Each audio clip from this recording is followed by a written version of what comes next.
Welcome back from that package. It's still Daybreak Africa, and with us in the house is a lecturer, Department of Social Studies, AFUED, Ondo. He has an NCE from Adeyemi College of Education, a BSc Education from University of Nigeria, Nsukka, Masters in Education, and PhD in view as we discuss the Jamb bust and talking about the 86 or 88 varsities and others caught in illegal admission. With us in the house is Itodo Simon Ilesanmi. Welcome on Daybreak Africa.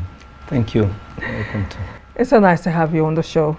Thank you. I've chased this guest for like forever.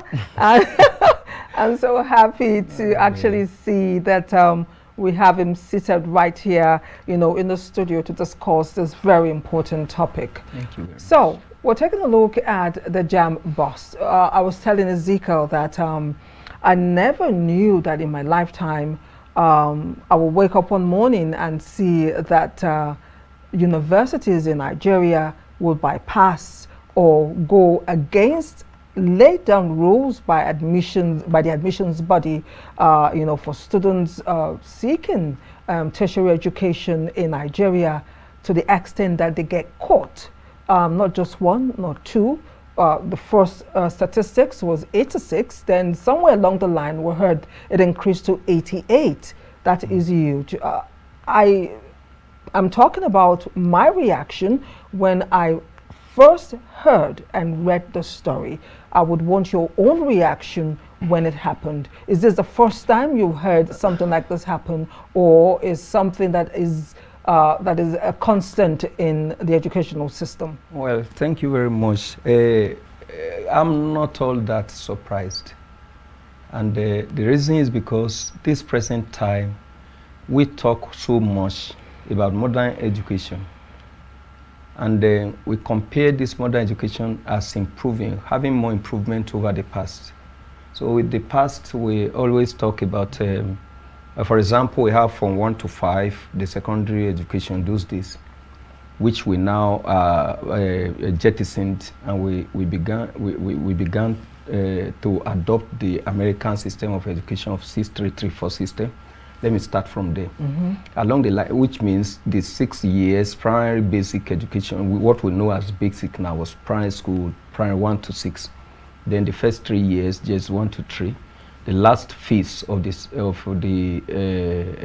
secondary education, that's another 3 years at SS 1 to 3.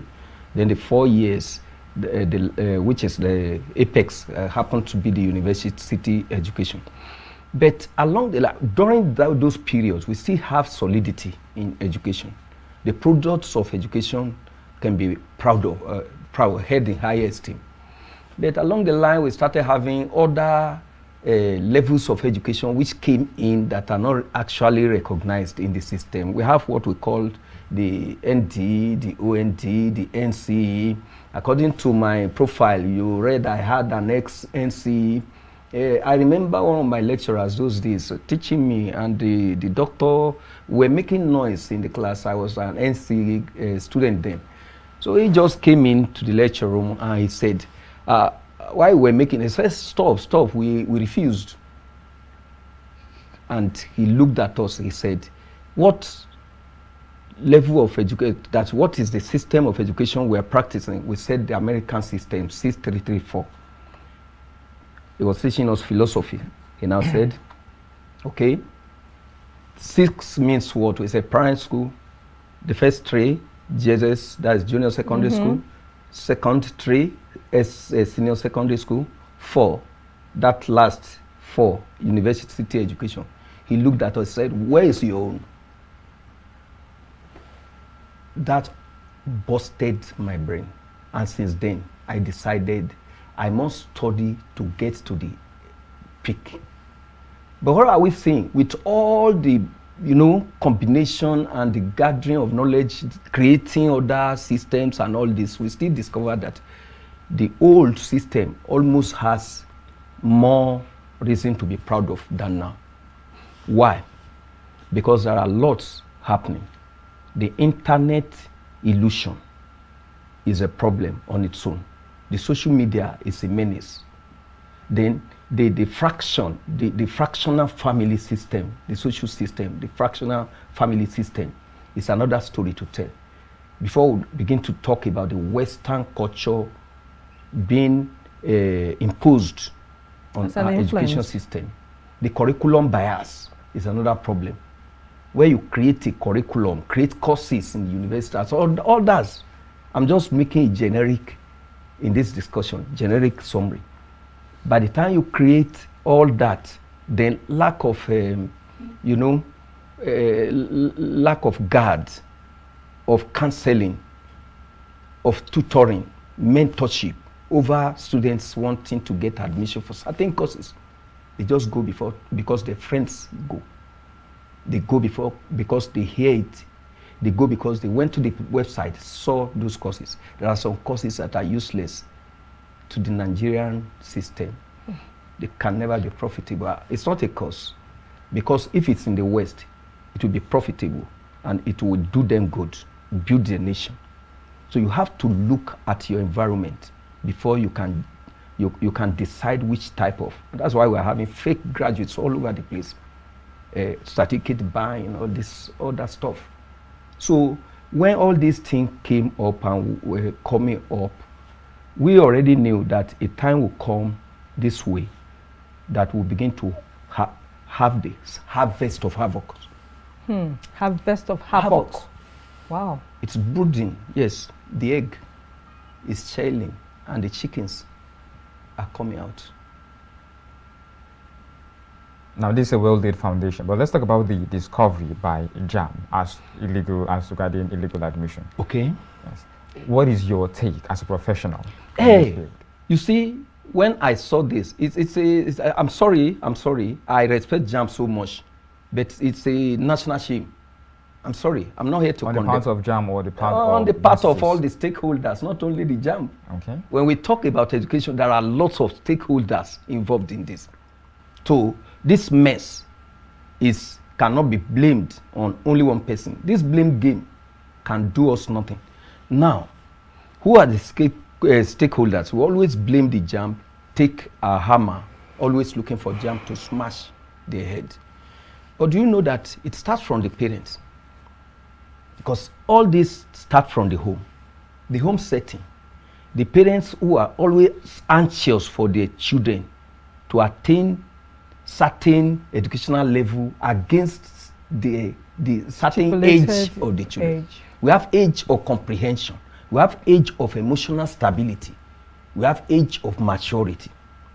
Now, that mentally somebody can rehearse or just memorize things might not really mean that is able to apply. We have age of applicability.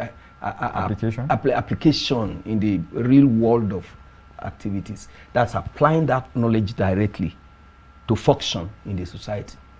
So when parents rush to have their children or their wards to attain certain educational level, when they care less about the age of the children, it can cause it.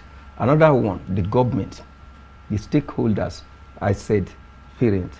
Then, and the other one is the children, the students themselves. They have different ideas about education and different purposes, different pursuits, differentially different from what their parents want. Some parents want them to become something, they want to become something else. And that one can make them pursue or go any way to manipulate. And we're having this one now. So then, we have the society that is already rotting, where you have, that is the part of the stakeholders, the educators, we the teachers. Because whether we say lecturers, teachers, we're all teachers. I'm a teacher. I've been in this profession for long, so teaching is teaching. The teachers should be the best counselor, the best of the best that the students should be looking up to in terms of transparency, in terms of what do we have now? In terms of leading by example, good example.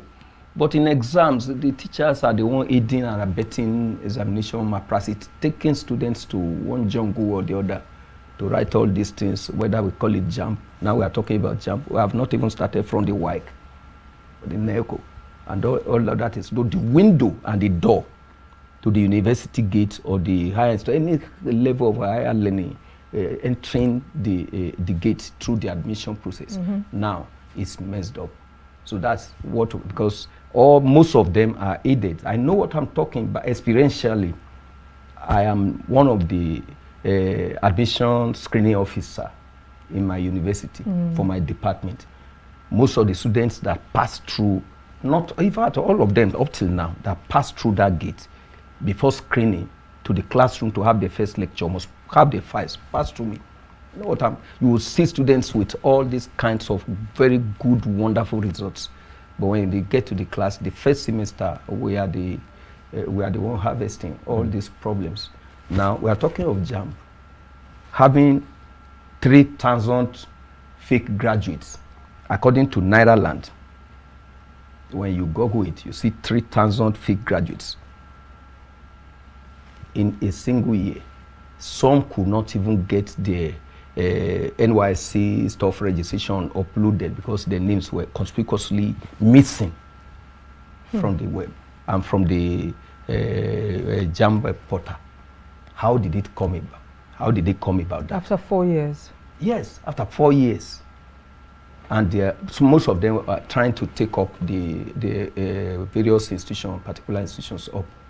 Now the Jamb was saying, okay, all institutions will give you some times to please mend these leaking holes and try to patch it up. But by the other time, they gave them certain dates. Please re-upload. Even those who are other stakeholders, that they are admission offices in higher institutions. So by the time we talk about Jamb, everybody wants to go after Jamb. That Jamb is the culprit. No, here we have lots of people. The admission offices, the negligence in the office, the I don't care attitude, or the devil may care attitude, throwing all caution to the wind. You know, when that comes, when some of these officials handled the very life of the students, what matters, that will matter at the end of the graduation from the beginning of the matriculation. They never consider the convocation. It will still brood. So these are the issues. And when we have all this bribery, corruption, before some things in the file can be done, because not all these graduates that were not seen were illegal. That's what I want to talk about here. Yes, because we have illegal graduates. By the time you go to the nitty-gritty of it, you will discover that many of these are out of negligence of the admission offices in the various higher institutions, the officials there in the offices. Many didn't do what they should have done when they ought to do it. Many were due to procrastination, many were due to carelessness, many were due to just wickedness. Many didn't want to do it because they were not, Nigerian style of being. Now, so I don't want to say something. You rightly actually spoke about the blame shared amongst the students, the parents, all the stakeholders, all stakeholders, Jamb and the university. But don't you think maybe the university have the larger part of that blame? The university? Yes. Don't you think so too? Because the truth is, when it comes to technological filing, even the university lack that. Thank you. Yes, I know I see students who normal school file with papers, which could actually slip under the cupboard and then gets missing, and then it becomes more like the student's problem, not the university problem. So don't you think issues as this actually add up and makes it more? You are not far from the truth. I remembered when I was through from University of Nigeria, Nsukka. I was trying to get my admission back to University of Ibadan then. And you see Nsukka, Enugu to Ibadan. The distance.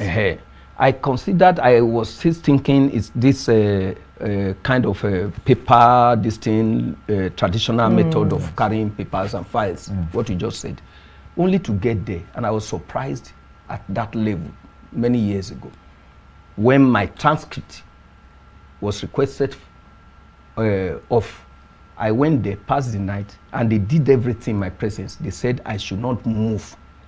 I should just go and lodge where I am with my laptop and be monitoring how the transcript moves until I am sure that the transcript has gotten to Ibadan. And I should check the receiving agent down to the school, to the admission office of the postgraduate studies there, then I should check the name of the person who receives it before I'll take off from the East.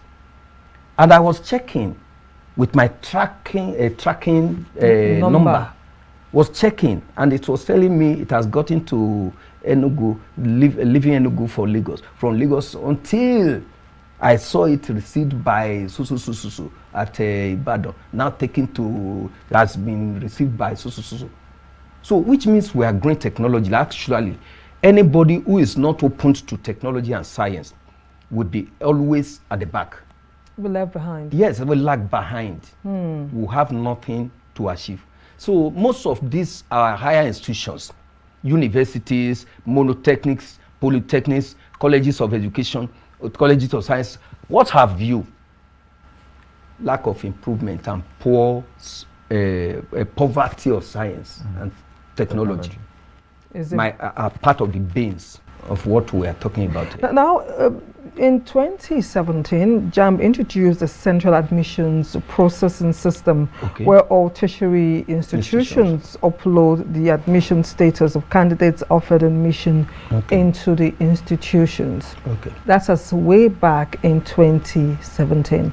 Yes. So my question is, if universities, polytechnics, colleges of education, just name it, have laid down rules by educational institutions and the core body, which is Jamb, to pass through their system and not that of the university or polytechnic, as it were, why will such rules be flouted?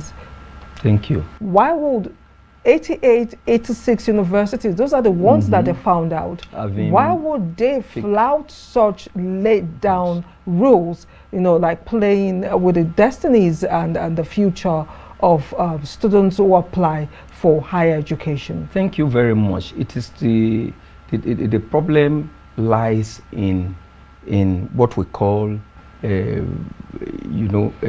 lack of strong cyber security. Lack of strong cyber security. So the Jamb portals, the system, the website, the formations, and those engineers who develop them are already aware of the secrets behind it. If you create something, you will always give a manual which the user must continue to use before it can continually maintain that thing and continue to use it. The usability and the longevity of your product or innovation depends on the manual you produce. The manual is not actually for you. You are the founder, the initiator, the producer. You already know it. That's why you wrote it. You wrote it for others. Now, when there are no transparency, especially we Africans, the black, no transparency about the manual we handed over to others. What do I mean? I create a web, I create a portal where students can upload all these things. And I told the institution I'm handing over as a technologist, pay me and let me go. Mine now is to be maintaining it for you. Like, not only that, but result uploading site and all this. It means I have the secret.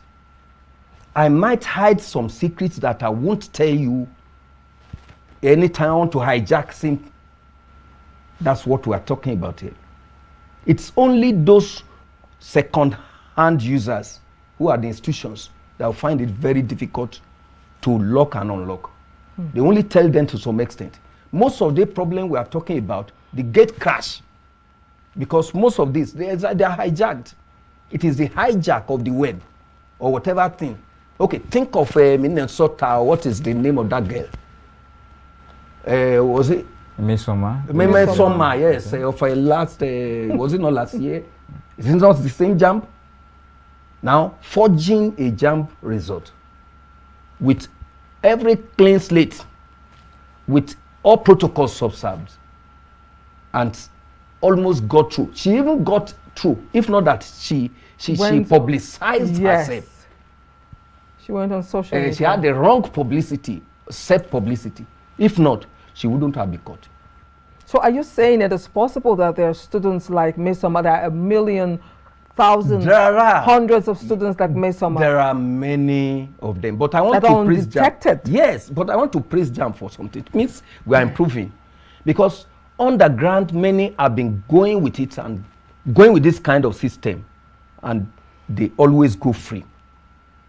That we are even having cases of all these ones being nabbed now shows that our educationists and the stakeholders, at least they are still trying to guard against all these kind of problems. So, but website intrusion by website developers are part of this. Okay, how do we have all these young ones?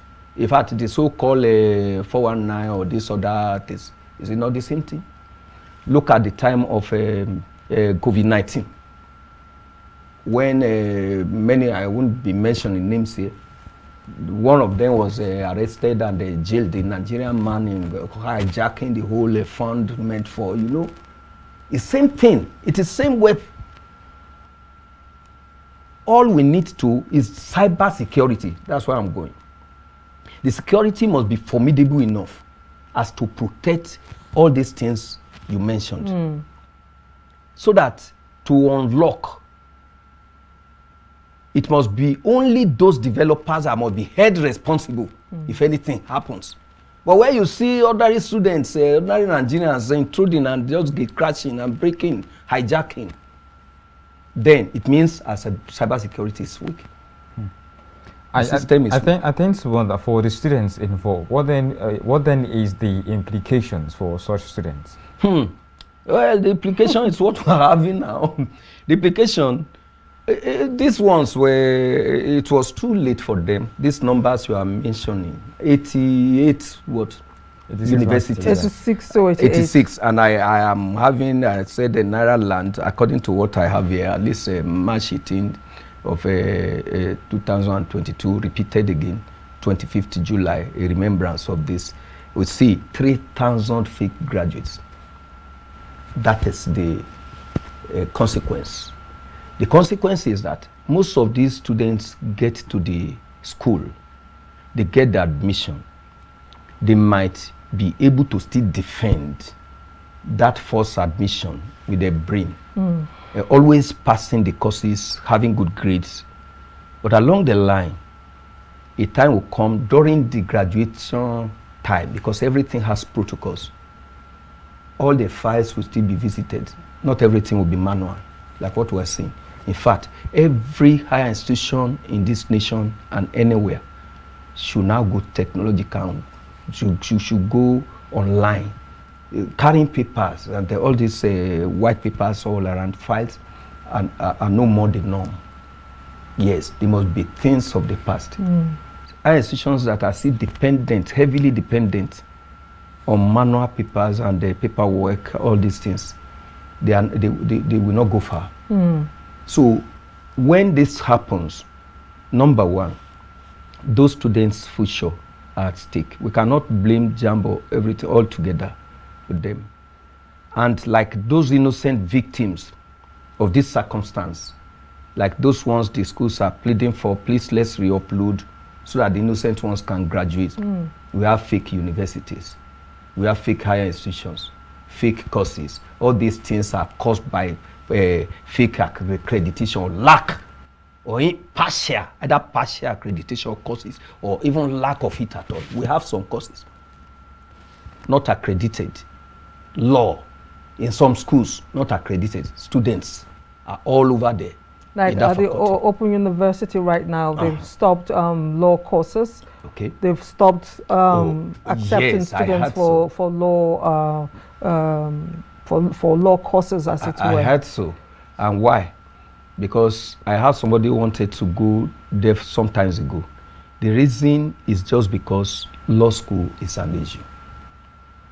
There are some that the course they are studying are in the part-time, all these other ones. And those courses need equipped, well-equipped laboratories. Yes, lab and libraries. All these things are non-existent. And as such, you want to graduate. That's why some courses will be refused by either the Ministry of Education, Federal Ministry of Education, State Ministry of Education, or any supervising educational stakeholder among the stakeholders to accredit. And yet, like a bull, a stubborn bull, the institution management will continue just because they need money. That is monetization of certificates is another problem. That's all over, just after money. Getting the school fees paid, generating IGR is the order of the day. In that case, the student will waste all his time, and at the end, only to discover that that course was not accredited. If the government or the stakeholder that is responsible for accrediting a course does not accredit the course, it's in her own wisdom. A course like mass communication, let me take that as for example. See the studio we are in here now. We are all seated here. See the gadgets. How can you now imagine a student undergoing mass communication in part-time studies under one ramshackle building? And at the end, he claims to be a graduate of a mass communication. What is he communicating? Now, talking about illegal institutions, these schools are not in Mars or Jupiter. They're in Nigeria. Yeah. Don't we have standards to check and recheck? When you talk about courses that are not accredited and you have schools teaching them, you have students who are there for 5 years, then one morning you wake up and say, hello, this school is an illegal institution and these courses are not accredited, so you've wasted 5 years of your life. What about the check and balances? Thank you. How do we uproot and pull out these weeds out of the farm? Thank you, my presenter. We have come to the crux of the matter. This one, I fear to say, but I will say it anyhow, as an education stakeholder, because of your question. Because you just hit the nail on the head. Corruption. 3 things. Number 1, corruption. Number 2, corruption. Number 3, corruption. Understand? Corruption takes different forms, sizes, shapes, descriptions. But corruption is corruption. You may call it bribery, you may call it extortion, you may call it just any name, any other name. Corruption is corruption. And that's why we are having all this. There are policies made, regulations. And there are people to oversee, check. The checks and balances, the personnel, the supervisors are all there. But most of the time, in coming to some higher institution to accredit some courses, everything is faked. Yes, faked. Because the institution would, some institutions will do everything to convince the personnel that came from wherever that they are okay. Even when the personnel, the supervisors also see that there's a problem. The problem that this, we can't just grant this. But the blue envelope, is it white now? So we'll need to take a break. We need to take a break, and we're going to continue talking about this particular issue. We'll pick up when we return, but like we do it on Daybreak Africa, we'll take a break to take our tea behind the scene. They're preparing the biscuits right now, and you can actually, I can smell the coffee in the air. So we'll take a break. When we return, our guests will still be here, and we'll continue with our discussion. Stay with us.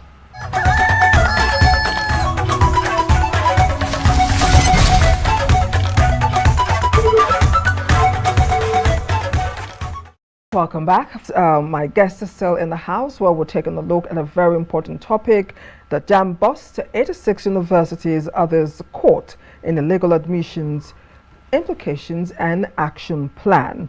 So before we went on the break, you were actually telling us the 3 reasons why Yes. Students will be in university for 5 years and Yes. wake up one morning, they're told Yes. is an illegal institution. Yes. Then they're told that the courses that they've been paying Non-accredited money, courses. exactly, burning the candles at both ends, traveling long distances for, is nowhere to be found. And you said the three reasons: corruption. We want you to continue on that line of thought. Thank you very much. So like what I earlier said, corruption. So what is the corruption all about? Corruption is not always in currency alone. Has not to do with currency altogether. There might not be involvement of currency. We call it Naira and Kobo in Nigeria. There are some levels that there's who is who in the society, the personalities, and the switch over or rob over or replacing, using image or popularity or name in the society to get some students wards to study some courses. We have a case of a university where that intending candidate had 280 and the other one had 300 for medicine. I won't mention the university, very close to us here. So this person who had 280 got admission for medicine. But because the other child came from a very poor, home, they're struggling stuff, they could not get the admission. It was later discovered, but this poor man sued that university. Took up the courage to sue the university. What happened? He won. His child was called immediately to continue the course. That's corruption, and yet there's some money involved. So when we talk about corruption, though we call it in our own parlance in education and in governance, in politics, political science, we call it bribery and corruption. Bribery is different from but everything altogether, still corruption. Then another thing is lack of thorough supervision. I've said it, and it's still based on corruption. If you were given long miles, like from this place to Makurdi, to go and supervise Federal University of Agriculture, Makurdi, to supervise, and you were giving money to go.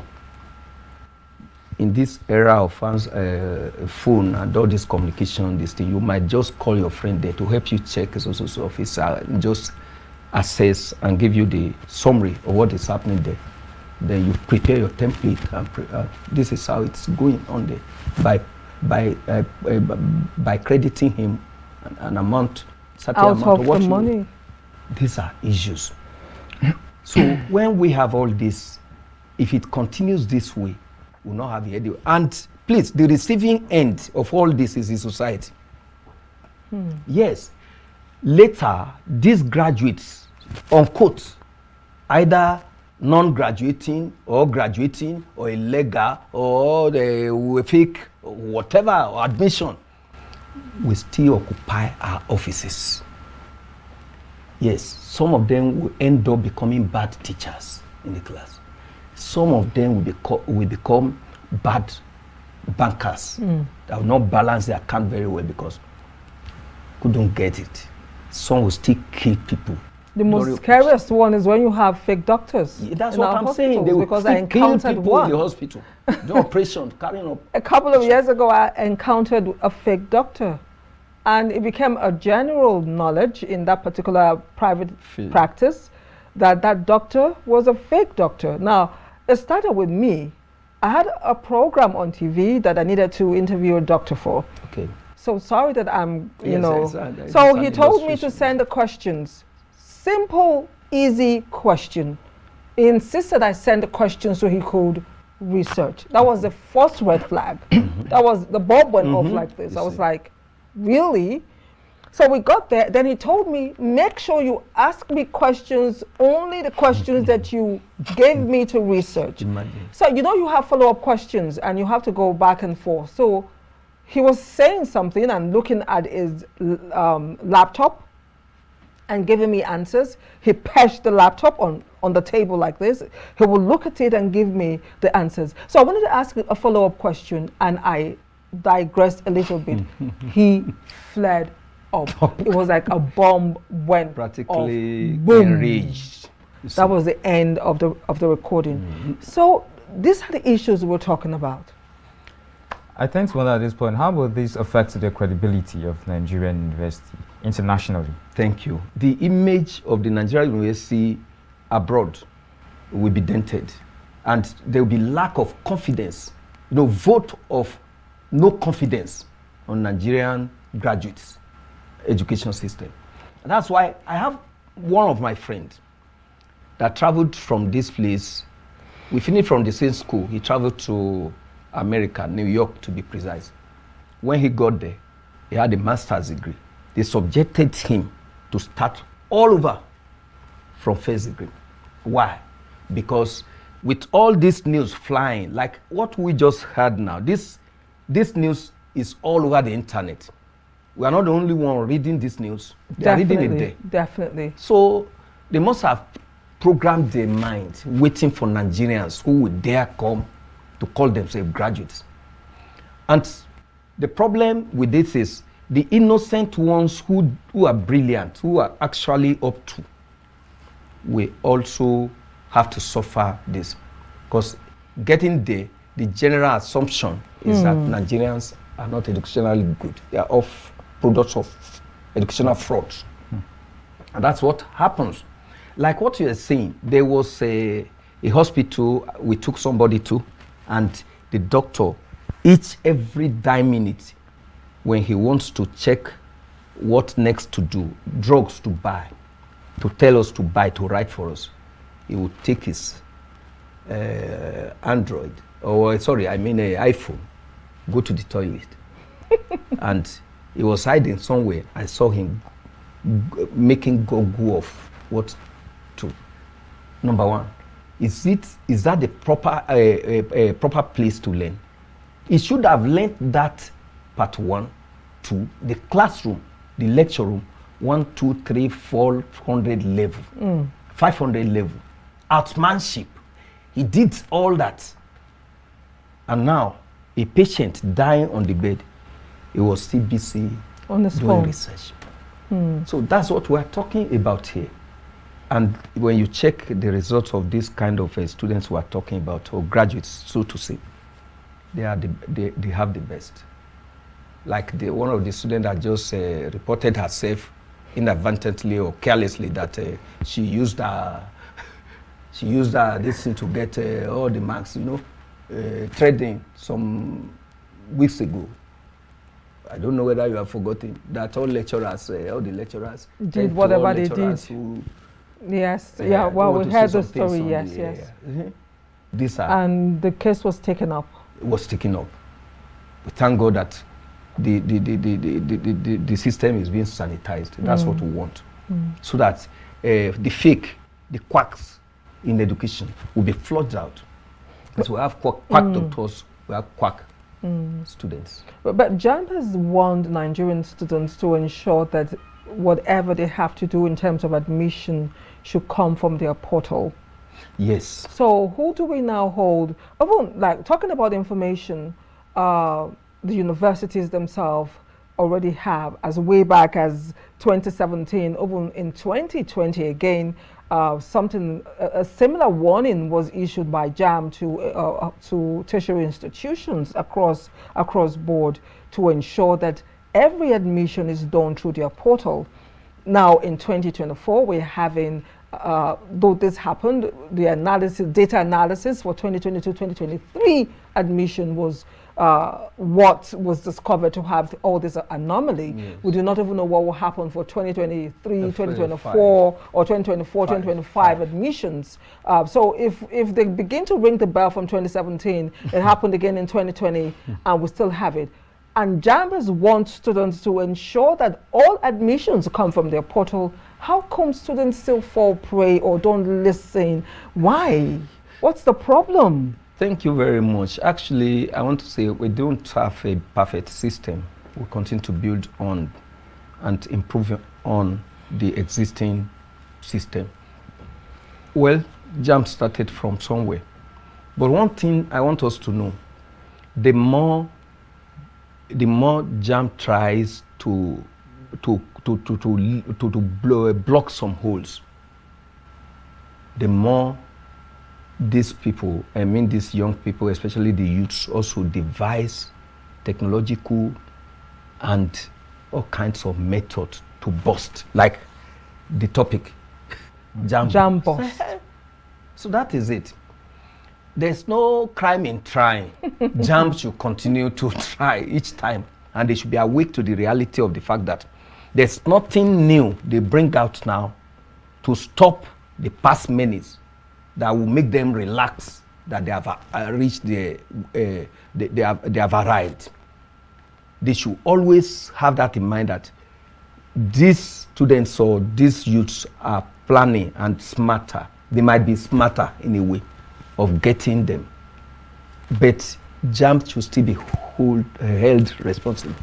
Jamb should be held responsible. The reason is because Yoruba people used to make this proverb, I won't say it in Yoruba because of my listeners, that it is better you are not given the chieftaincy title of a hawk than to complain that you can't pick a chicken or steal a chicken. Please, can you say it in Yoruba, please? Please. Okay. So the real rich meaning. Okay. Yes. Bí a fi ẹni jẹ oyè àwòdì kó lóun ò lè gbé adìyẹ. À ń fẹ́ni jẹ oyè àwòdì àṣà kó tún lóun ò lè gbádìyẹ. If you were given a position, you should be responsible to that position. So all the responsibilities are on your shoulder. So when the blame or the praises come, it comes to you. So that's why I said Jamb is still to be blamed for all this. Wow. When we check all the stakeholders, they are doing well, but they should do more and stem out all these nonsensical nonsenses. Well, at this point, personally, I tend to wonder as to the quality of education we get, because you made mention of, you both actually made mention of meeting quack for doctors. Yes, and so they will have I tend to wonder, we probably may have quack for lecturers and teachers too. And at this point, it's more like who is helping who in this institution at this point. So I tend to wonder what is then happening to our quality of education. Because if we could actually count up to 3,000 and, you know, fake students right now, who went I through fear classes, Ezekiel. for even kids yet They went through classes. They had lecturers too. Yes, they did. So let's take a look at fake lecturers. Thank you. You see, I'm so transparent. I'm a lecturer. I won't, because I'm a lecturer, come here to defend what it's not. You understand? Like what I said, in every field of human endeavor, we have quacks. So we have quack teachers and we have quack lecturers. You should know that the breed of what we're talking about now, the products, some of them will still emerge lecturers, while some will emerge bankers, some will emerge engineers, some will emerge doctors. Lecturers who don't even know how to do research, who cannot, comprehend. I told some of my students some time ago, I said, I don't actually, sometimes a real lecturer, let me not personalize it now because of the A real lecturer must be master of his, must show mastery of his knowledge. So lecturers come into the classroom with a prepared note, reading line for line. I wonder. So, and yet we have them. I'm sorry, my fellow lecturers, please don't stone me here. Only trying to correct lecturers who come to class and just laugh. Those who and just give assignment and then tell give the students assignment, to go. write two lines on the blackboard. Yeah. That's how we produce not just fake graduates this time around, but incompetent graduates that are useless to themselves, useless to the neighbor next to them, useless to the immediate community, useless to the environment, useless to the nation, useless to the world. Then, at least they're not useless to God. So. Ezekiel, the pastor. Okay. You got Ezekiel confused there. Thank God I've been led not to say useless to God, because no one is Ezekiel was following your finger.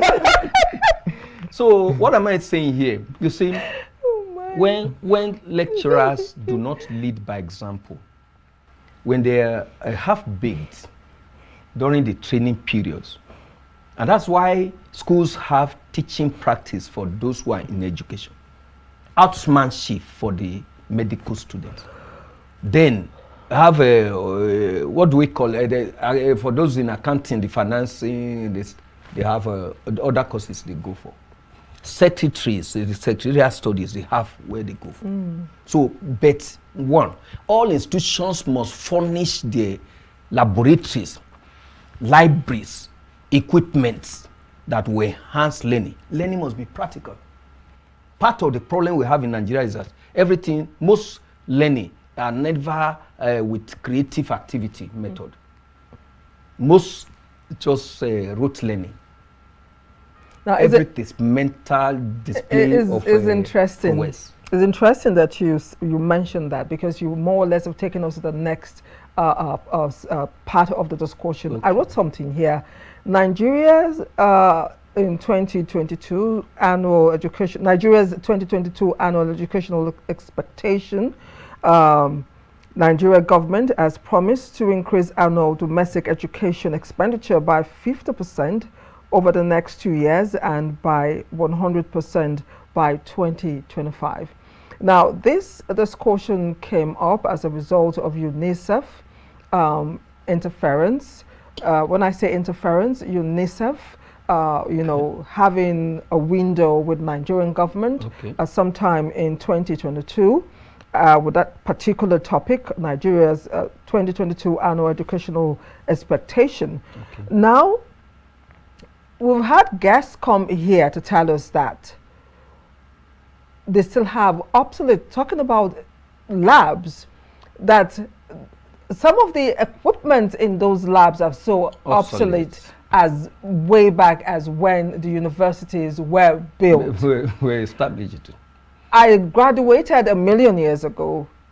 Most of the books that we go to the library, we had one of the biggest library in the country then. But despite that fact, most of the books can't be found in the library. We have to use our monies to buy like 80% instead of just going to the library. So the library became a reading place rather than for research where you could get books and what have you.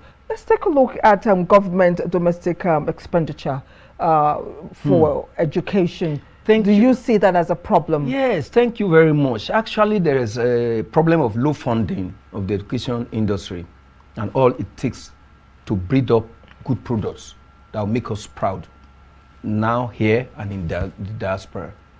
But I still talk about you releasing money and not following after to supervise. You understand? All this 20% increase, that one increase, UNICEF promise and the national allocation to education, very good. But those who are in custody or in charge of monitoring or spending that money for what it's meant for example, let's take this as an example. If you are giving money in TED Fund, for example, TED Fund sponsors students on masters, PhDs, and so on and so forth, on conferences. If such money is given, is there a monitoring team? Do they follow up to make sure that those who are expected to do those things actually did them? So what am I saying here? When you give money, you promise to increase allocation for, that's good. All universities, TED Fund, we have increased it, we have done this, we will increase fund, scholarship and all this. It's good.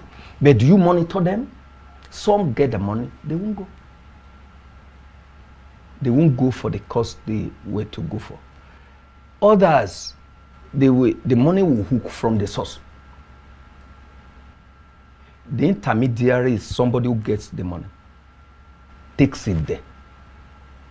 What of if we like Benue State Jamb money, snake has swallowed it? You understand what I'm saying? I think we should get what I'm saying here. Get the point. Now, Jamb money in Benue State that very year, which I cannot be wasting my time to, because it infuriates me. Now that Jamb money came in, right? the Jamb money was meant to improve this portal we are talking about and build strong cyber security against intrusion that we are talking about now. But do you know that the Jamb money was swallowed up by Nigerian snake? Now, the question is, who is the snake? Or what is the snake? If I say who, it means that's human being. But what, it means Satan. So who is the snake or what is the snake? No research about that. So when you release money, you release allocation, UNICEF promising. Okay, during COVID-19, money came now to all over the nations, especially African nations, to help. And then we had food stored in warehouses. You know what happened? NSAS, how did the youth now bust, like we said, Jamb bust now, busted all those things to get all those. It was not until then we knew we had to get the fact that there are lots of food stuff stored somewhere. Same thing with this thing, allocation we are talking about. Is that you see practicality of what the monies now are used for, then you should hold responsible who is in charge. What's the action plan? Where we are right now, Jamb bust, illegal admission going on. What is the action plan? Well, the action plan, if I should recommendation, yes. The recommendation, you see, we have a lot. And like when we started this talk, I started with all should be blamed, all stakeholders. I'm going back, concluding with him.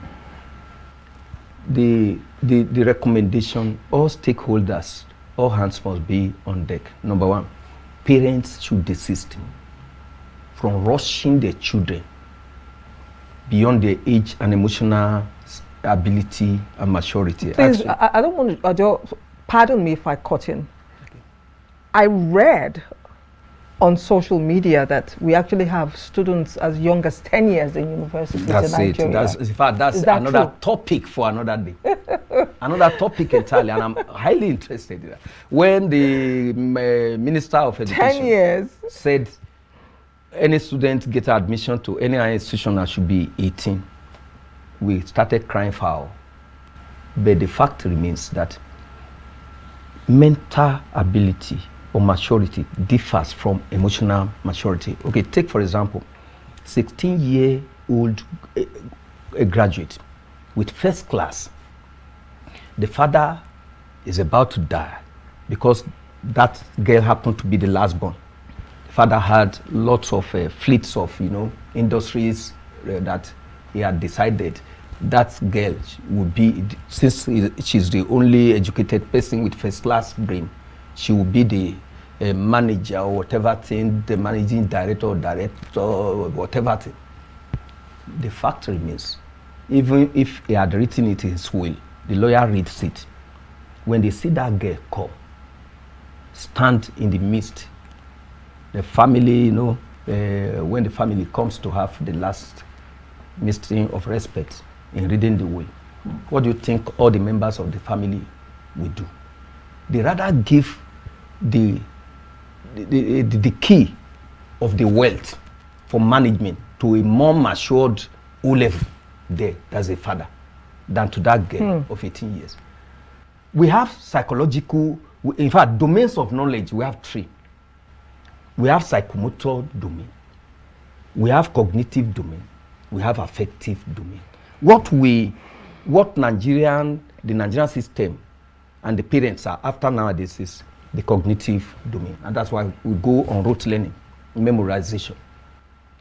The affective domain, that is the mental capacity, the mental development is cognitive. The affective domain is the behavioral standard, the behavioral area, the relationship, ability to bear shock.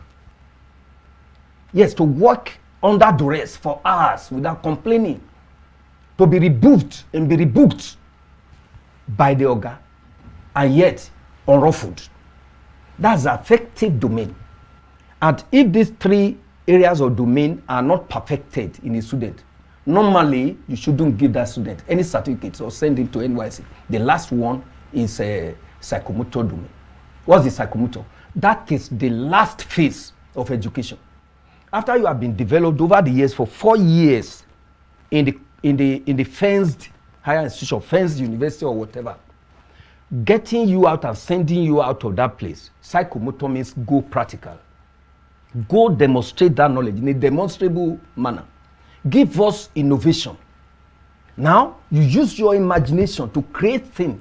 That creativity in you and imagination should bring out innovation. Innovation is the product of imagination. When you make like this phone, we now say, okay, this is the knowledge from your technology in your technology, science and technology class. If you happen to give birth to a song, we know, okay, this album selling is the product of the music department from part 1 to 4. Why is it that those who never, for example, go for music are the one trending?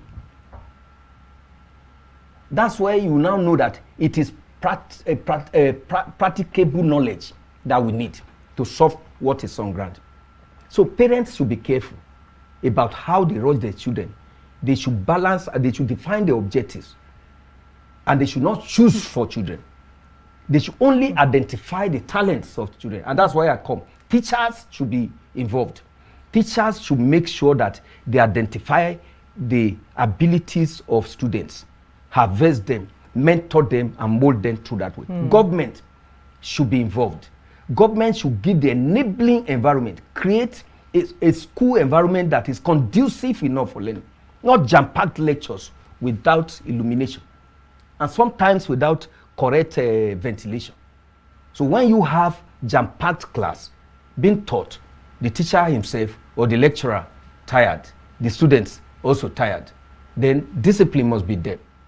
Apart from that, the society must encourage the students to learn. When the society go after money and celebrate fraudulent ones, the students may quit learning and run after money. And that's what we're having. And then when everything is done, they just use that money later to go and buy a certificate from anywhere. Yes, some will drop out like what we are discussing now, drop out at 100 level, 200 level, 300 level. Some may even write only Jamb and go and buy a certificate because they saw bad examples in the society. So the society also has to be careful.